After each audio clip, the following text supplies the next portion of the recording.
personas tienen y tenemos el derecho de tener esa accesibilidad, ya no solo a la infraestructura, sino a la accesibilidad a las bondades de la vida. Y en este contexto yo pregunto específicamente a la mesa si dentro de sus políticas de evaluación de estos programas tienen contemplada una evaluación de tipo cualitativa, es decir, a partir de los testimonios mismos de las personas que son los destinatarios últimos de estos programas. Muchas gracias. Gracias. Muchas gracias. Enseguida, aquí del cielo.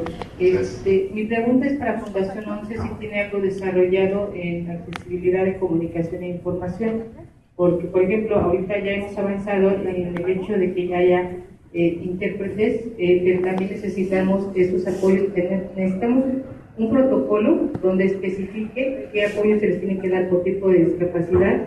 Por ejemplo, también los documentos que nos circulan, que nos comparten tanto en páginas web como aquí, que sí tengan las especificaciones adecuadas para que los puedan cambiar en MP3 los compañeros visuales. Sería muy interesante saber si ya trabajaron ustedes un protocolo, porque desde México estamos trabajando algo. Gracias. Porque en el Metrobús, tren ligero, RTPs, camiones, etcétera, no está el espacio para el perro guía, y la verdad es una parte muy incómoda. Yo como ciego y que traigo un perro guía, me es muy complicado tomar esos transportes y que realmente esté el espacio, ya que desafortunadamente mucha gente no nos da la oportunidad de desplazarnos con nuestro perro guía. Provengo de una ciudad turística por muchos años, Cuernavaca, Morelos. Y una ciudad que lamentablemente, empezando por su orografía, tiene graves problemas de accesibilidad, atraviesan dos barrancas muy importantes. Fundación 11, ¿cómo pudiera en un momento dado capacitar o ofrecer un curso para lo que es las cámaras de la industria restaurantera y hotelera?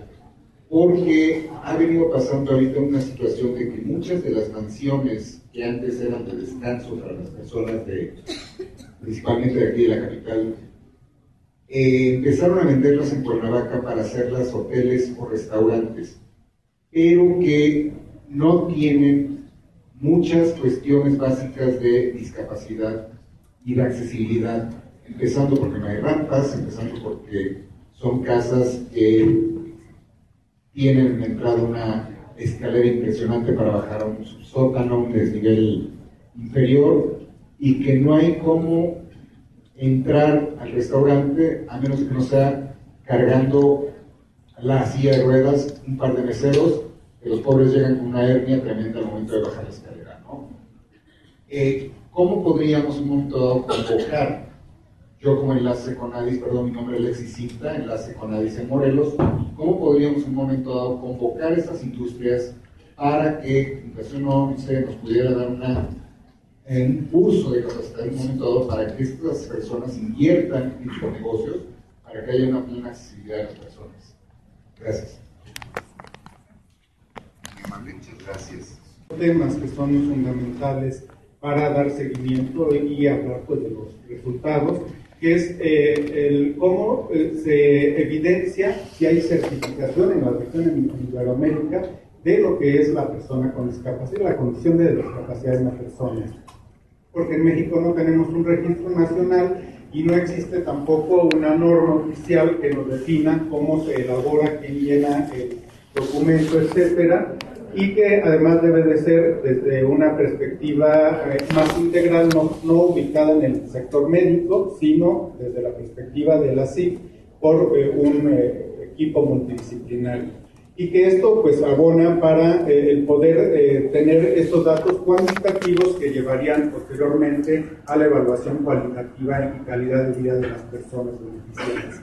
Es la primera pregunta, y también en el contexto iberoamericano, también, digamos, el impacto de la Convención y la cultura de derechos humanos va a modificar muchas prácticas. Entre ellas estaría también la flexibilidad del empleo, porque habitualmente se hace empleo en el sector competitivo. ¿Cómo está en Iberoamérica el tema del empleo con apoyos, en particular para personas con discapacidad intelectual o discapacidades múltiples? Gracias. ¿Cómo podemos prevenir que a la gente que necesite las rampas, los espacios para estacionarse, no nos maltraten? Porque es impresionante. Estamos hablando de viajar a Europa, de viajar a Acapulco, de viajar, pero por ejemplo en Tlaxcala, en la Ciudad de México, en Morelos, entre que las calles están mal y que la gente ocupa los lugares destinados para las personas con discapacidad, sería bueno, yo no sé si la Fundación 11 y CONADIS tienen una especie de educación ciudadana, porque de verdad que somos muchos los que todos los días tenemos que pelear con ese pequeño problema. Gracias. Bueno, el primer punto ya fue mencionado por el maestro Toledano. Les encargamos mucho, por favor, que cuando refieran imágenes nos consideren, porque pues las personas con discapacidad no la vemos y al final hay veces que no sabemos de lo que están hablando. No que la lean textualmente, solamente que refieran, ¿verdad?, de qué trata la imagen que aparece en la pantalla. El segundo tema es, bueno, cada sociedad, cada país tiene sus características, y igual que cualquier, México tiene las suyas. El autoempleo para personas con discapacidad visual ha sido muy importante en la Ciudad de México, y sin embargo queda más a criterio de personas que a un trato institucional. Ahora un riesgo que estamos viendo en la situación actual es que se está publicitando mucho que las personas con discapacidad ya tenemos acceso al empleo, y esto, si por un lado bien abre oportunidades, por el otro lado tenemos el temor de que la autoridad correspondiente crea que estamos ejerciendo el autoempleo en la vía pública o en una instalación pública o en cualquier otro lugar, nada más porque es nuestro deseo, si ya tenemos el trabajo asegurado. Entonces, mientras no se evolucione a una situación al 100% del empleo, el autoempleo no va a dejar de ser oportunidad. Y pregunto de qué manera podemos encaminarnos para conseguir esto. Por último, mencionaría, son importantes este tipo de foros, pero también es importante que todo lo que aquí se decide antes, durante y después de los eventos, fuéramos consultados a las asociaciones de por y para personas con discapacidad, porque pues al final de cuentas nosotros somos los usuarios finales, ¿verdad? Y las decisiones que se toman son a nosotros, a quienes atañen para bien o para mal. Encargaría, por favor, de manera particular a Ana, que si se pudiera acercar con nosotros para compartir un poco de información del autoempleo, y también sería bueno, refiriéndome al punto anterior, que socializaran todo este tipo de asociaciones, de los trabajos que hacen. Desafortunadamente está en conocimiento de asociaciones que generalmente tienen gran poder económico, tienen gran logística y tienen sobre todo los contactos para enterarse, y la gente de la calle, la gente de a pie, poco nos enteramos. Considérenos, por favor, también somos personas con discapacidad, aunque no tengamos una gran pantalla. Gracias. Se llama Chirequé, que se dedica a capacitar precisamente al personal que labora en las empresas antes de la inclusión laboral. Nosotros creemos que es muy importante, antes que cualquier otra cosa, antes que la inclusión laboral, debemos de sensibilizar al personal que labora en las empresas. De esta forma van a saber cómo tratarnos, no van a incurrir o en demasiada protección o en dejarnos o en ignorarnos, ¿no? Entonces, bueno, yo tengo un problema de debilidad visual, no se nota mucho, pero sí, me ha tocado vivirlo. Entonces, yo creo que nosotros somos los que les vamos a enseñar a ellos cómo tratarnos. Entonces, yo haría una invitación a los empresarios a que no les dé miedo capacitar a su personal para que entonces la inclusión laboral se pueda realizar correctamente. Hay un ambiente mucho más humano dentro de la misma empresa, el clima laboral va a mejorar y también las personas con discapacidad son capaces de hacer muchas actividades. Entonces yo creo que somos un gran ejemplo para muchas personas. Entonces yo creo que no se tiene que hablar solamente de inclusión laboral, tenemos que hablar de capacitación, de educación de los que se van, de educar a nuestros niños y reeducar a los adultos. Esa es la base de todo. Gracias. Muchísimas gracias. Continuamos aquí, por favor.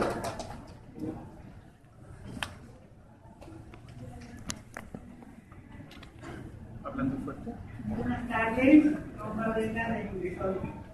Referente a lo que nos dijo nuestro compañero Diego, de los perros en los trenes del Metrobús, a mí me tocó ver a una persona ciega que estaba en el Metrobús y una señora que le fue de patadas al perro.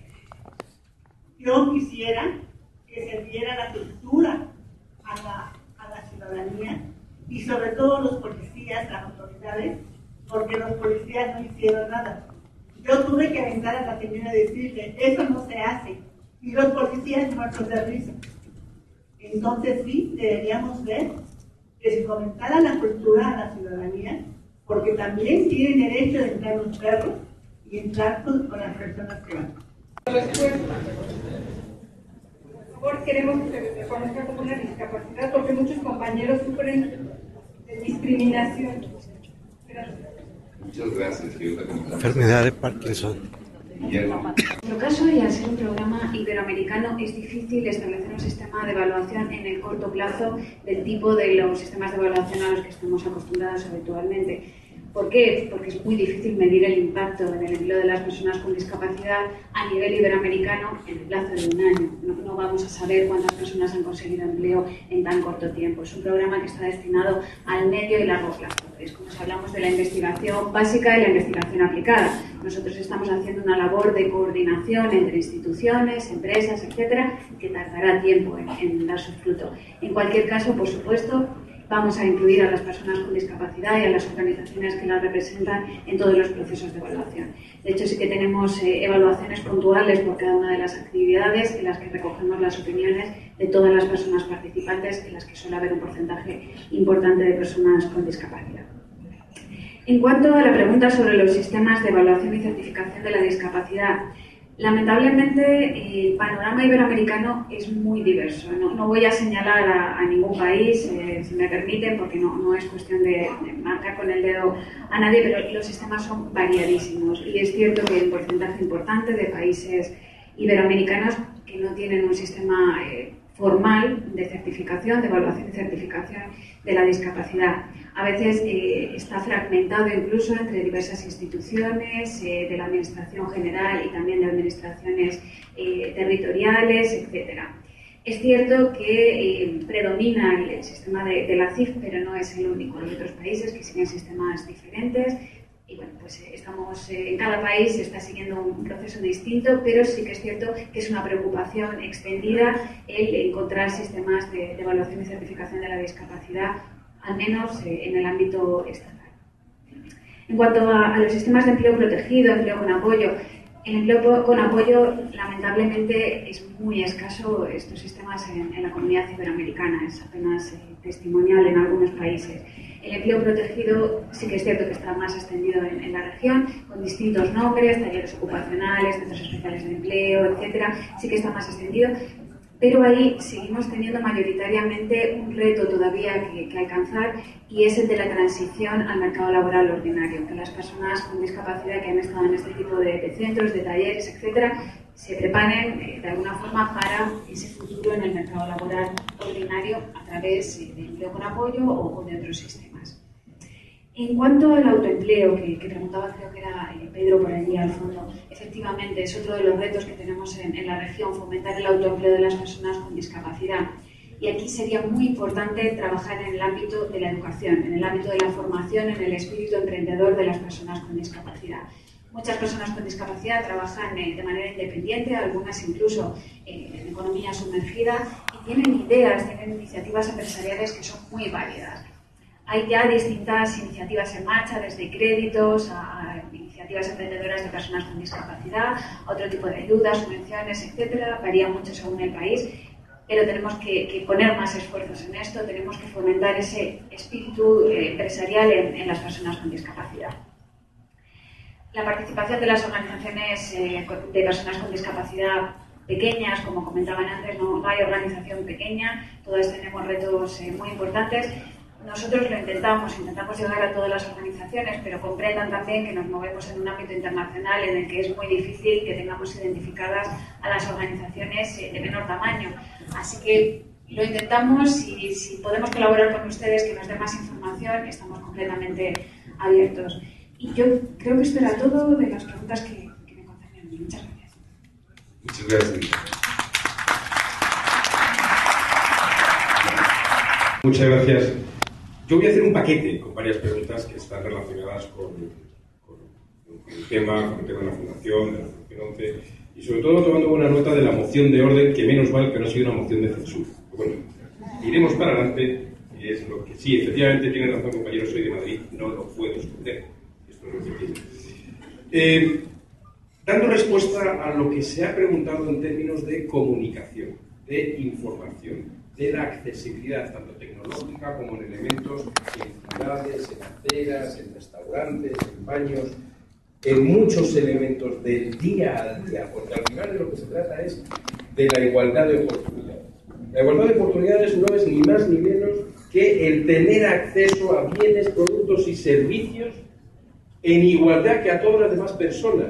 Pero hay unas personas que lo tenemos más difícil, por lo que habrá que desarrollar medidas positivas, sobre todo en ámbitos de la accesibilidad, para poder tener esa igualdad de productos, bienes y servicios. Para dar resumen y trasladarles la idea en términos transversales de lo que puede ser una respuesta a muchas cuestiones que han planteado, yo lo resumiría muy simple. Precisamente, y lo comenté con Ana, con la OIS y por supuesto con el señor Toledano, con Jesús, una de las actividades, uno de los motivos por lo cual la Fundación 11 hoy está aquí, en este evento, es para poner en marcha y trabajar en un convenio que hemos firmado hace algunos meses la Fundación 11 y el CONADI, para poder apoyar, trasvasar conocimiento de toda la experiencia, compartir y aprender, por supuesto, de lo que se hace en México, de lo que sabemos, conocemos y hemos puesto en marcha en la Fundación 11 en todas las materias que nosotros podemos poner encima de la mesa. Comunicación, información, tecnología, accesibilidad, sensibilización. Alguien ha hablado de por qué las personas con discapacidad somos maltratadas. Pues hay una cuestión que efectivamente hay que luchar, hay que trabajar y hay que defender, que es el respeto y sobre todo la educación ciudadana. Y eso hay que trabajarla. Y no es una cuestión de 1, de 4, de 10 años. Es una cuestión generacional. No puedo estar más de acuerdo con la compañera que ha dicho hay que educar a nuestros hijos y reeducar a los mayores. Absolutamente. El respeto empieza desde pequeñito. La diversidad en la inclusión, el respeto a las personas con discapacidad que somos o que son en algo diferentes, empieza desde pequeños a lo largo de toda la vida. Derechos, legislaciones, comunicación, formación, capacitación. Es en eso en lo que nosotros estamos trabajando y vamos a trabajar conjuntamente con el CONADI para ver cómo podemos apoyar las políticas del CONADIS en México a través de sus dos grandes programas, el de inclusión y el de inclusión laboral. Creo que con esto ya he dado la idea de lo que queremos apoyar, de lo que el CONADIS está apostando. Es por la inclusión en todos los ámbitos de la sociedad. Muchas gracias.